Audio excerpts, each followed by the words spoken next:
Assalamualaikum warahmatullahi wabarakatuh. Kami dari kelompok C akan mempresentasikan hasil diskusi kami yang berjudul Tata Kelola Perusahaan, Kepemilikan dan Nilai Perusahaan, Pendorong Kepemilikan sebagai Mekanisme Tata Kelola Perusahaan yang Baik oleh M. Belen Lozano, Beatrice dan Julio Pindado tahun 2016.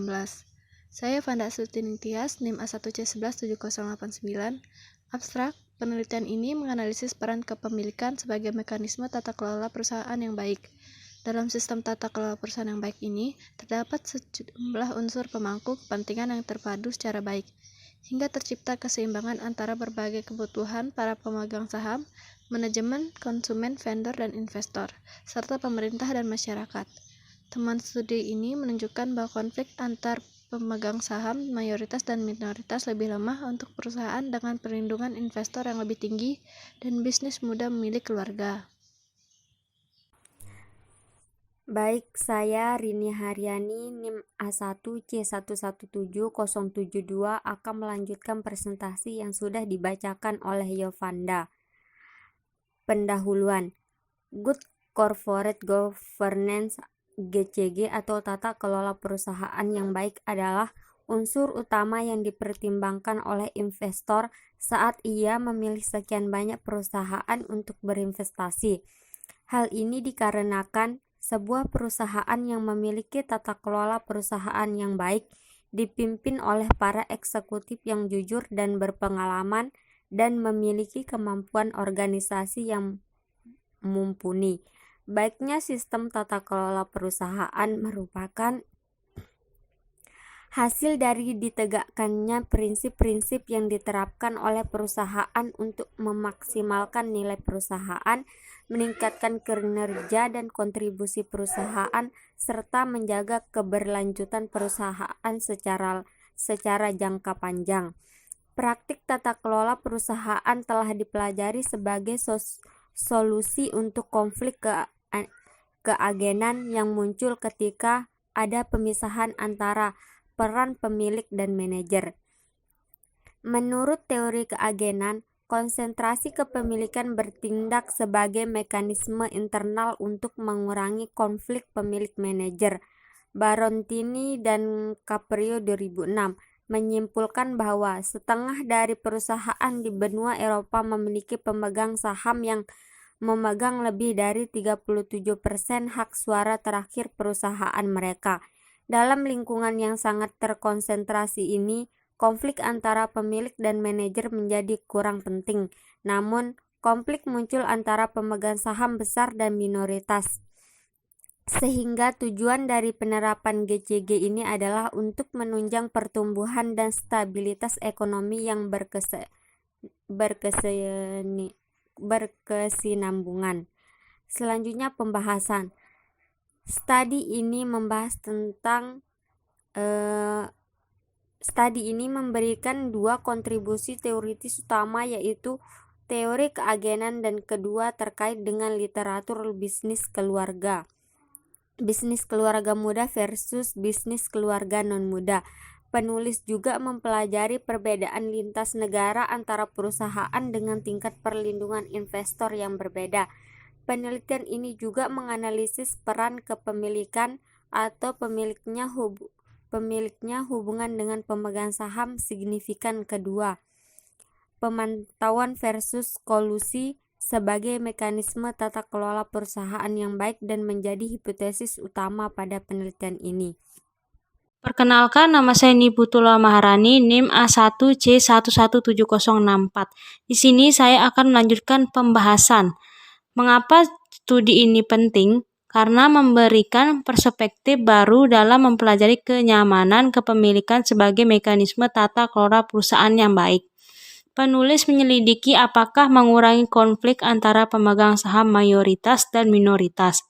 Untuk mengujinya, penulis menggunakan sampel dari 16 negara Eropa untuk periode 2000 sampai 2009. Penulis pertama kali mengukur efek utama kepemilikan pemegang saham atas nilai perusahaan. Efek ini negatif untuk tingkat kepemilikan yang lebih rendah dan positif untuk tingkat kepemilikan yang lebih tinggi. Selanjutnya, tujuan dalam penelitian ini yang pertama, mempelajari efek ekspropriasi dan dampaknya terhadap nilai perusahaan. Efek utama pemegang saham pada nilai perusahaan untuk berbagai tingkat kepemilikan. Yang kedua, menganalisis pengaruh negatif kepemilikan terhadap nilai perusahaan untuk tingkat perlindungan inspektor yang berbeda. Selanjutnya, untuk menguji hipotesis, penulis menggunakan beberapa sumber data. Yang pertama, menggunakan database workshop untuk mengumpulkan data keuangan dan saham. Yang kedua, informasi kepemilikan diekstrak dari Amadeus, yaitu database yang diproduksi oleh Bureau dan Judge. Yang ketiga, organisasi untuk kerjasama dan pembangunan ekonomi dan Eurostat untuk informasi makroekonomi seperti tingkat suku bunga, hutang jangka panjang dan jangka pendek, serta pertumbuhan harga barang modal. Yang terakhir, peneliti melihat situs web perusahaan untuk mengumpulkan tahun berdirinya setiap perusahaan. Peneliti menggunakan sampel perusahaan publik dari 16 negara Eropa periode 2000 sampai 2009. Variabel dependen dari studi ini yaitu nilai perusahaan yang merupakan nilai pasar ekuitas dibagi dengan nilai penggantian total aset. Sedangkan variabel independennya adalah konsentrasi kepemilikan yaitu persentase saham yang dimiliki oleh pemegang saham terbesar perusahaan. Selanjutnya nama Novia Darmayana NIM A1C117065.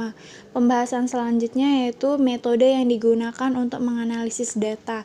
Yang pertama, untuk menguji hipotesis 1 menggunakan variabel dummy.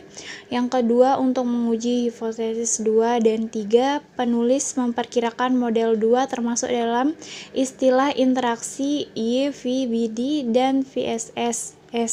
Sebagai tambahan, menguatkan kurangnya korelasi antara kepemilikan keluarga dan nilai perusahaan. Penulis memperkirakan model menggunakan data funnel dan metode umum momen, khususnya sistem penaksiran GMM. Menggunakan sistem penaksiran GMM menyediakan dua keuntungan utama. Pertama, mengontrol efek individu atau heterogenitas yang tidak teramati, seperti budaya keluar yang menyebabkan beberapa pemilik keluarga kurang bersedia untuk kalah kontrol, dan kedua, mempengaruhi tingkat kepemilikan mereka di bisnis metodologi. Pembahasan selanjutnya yaitu yang pertama, rata-rata perusahaan di 16 negara Eropa yang termasuk dalam sampel memiliki konsentrasi kepemilikan sebesar 38%.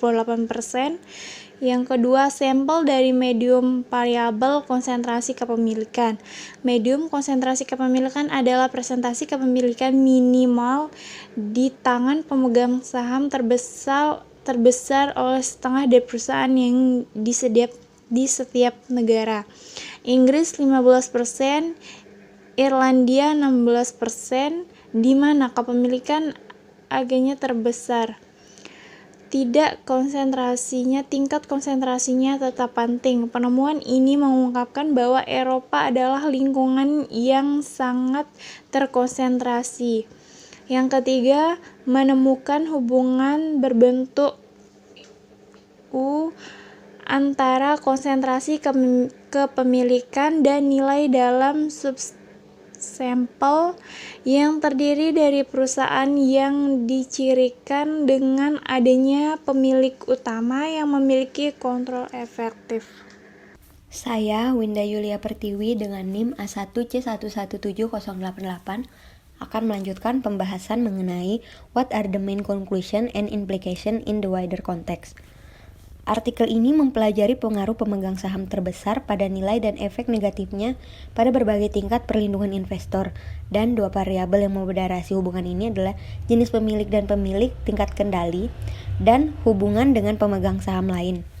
Peneliti menggunakan sampel sebanyak 1064 perusahaan yang terdaftar dari 8.467 observasi yang terdiri dari 16 negara Eropa selama periode tahun 2000 sampai dengan tahun 2009.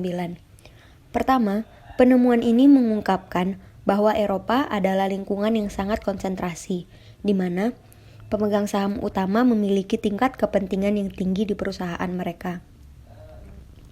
Yang kedua, peneliti menemukan hubungan bentuk U antara konsentrasi kepemilikan dan nilai dalam subsampel yang terdiri dari perusahaan yang dicirikan dengan adanya pemilik utama yang memiliki kontrol efektif.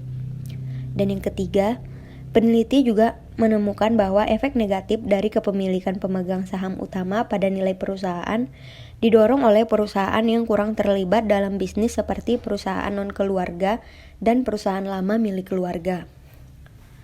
Selanjutnya yaitu kesimpulan. Penelitian ini memberikan beberapa implikasi untuk penelitian dan praktik. Yang pertama, peneliti mengusulkan skenario baru yang harus dipertimbangkan karena mempelajari peran kepemilikan nilai sebagai mekanisme tata kelola perusahaan yang baik. Konsentrasi kepemilikan sebagai solusi parsial untuk manajer sampai pemilik konflik tidak dapat dipelajari tanpa memperhitungkan faktor-faktor penting seperti distribusi kepemilikan atau kerangka kerja, kecenderungan beberapa jenis pemilik untuk mengambil alih, dan interaksi antar pemegang saham yang berbeda.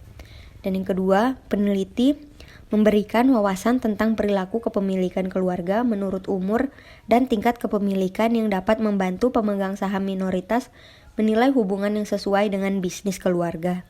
Karena untuk memilih perusahaan yang paling tepat untuk berinvestasi, investor harus memperhatikan distribusi kepemilikan dalam bisnis keluarga dan potensi penipuan keluarga. Sekian dari kelompok kami, lebih kurangnya mohon dimaafkan. Terima kasih. Wassalamualaikum warahmatullahi wabarakatuh.